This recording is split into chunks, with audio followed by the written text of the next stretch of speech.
Blaine, we're going to do a little follow-up on our discussion about agriculture in the Midwest, and should we have food plots? Do we need food plots in those regions? Oh yeah, definitely. I'll tell you what, if you want to produce quality whitetails, on a consistent basis in there, you're going to have food plots in there, because you've got voids in there, especially when agricultural practices they have around with the crop rotations in there. Some year, it's too dry, some year it's too wet.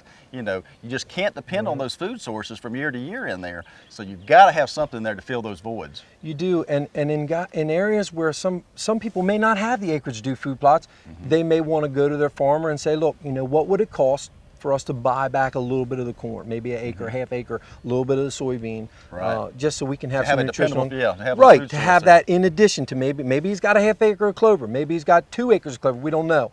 But regardless, it is important. Now, you and I have done a lot of hunting on my farm out in Illinois, and how many deer do we see a night in the fall come out in that clover field? Man, it's just amazing. Like I said, that's a good example right there. Those deer, they have a need to feed, and they got to have it. Yeah, and if you had that food plot there and they weren't coming to it, there wouldn't be a need, but there's a need to feed.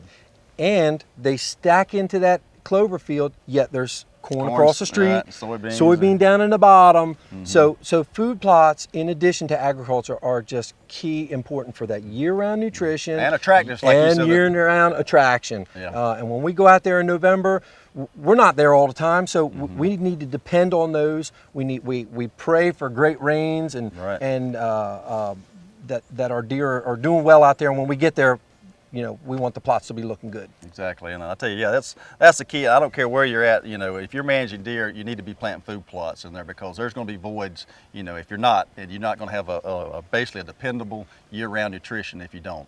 So the bottom line is, agriculture, yes, food plots, yes, Midwest, got to have them symbiotically together. That's right. It's good information, and thanks for watching this week's Management Minute.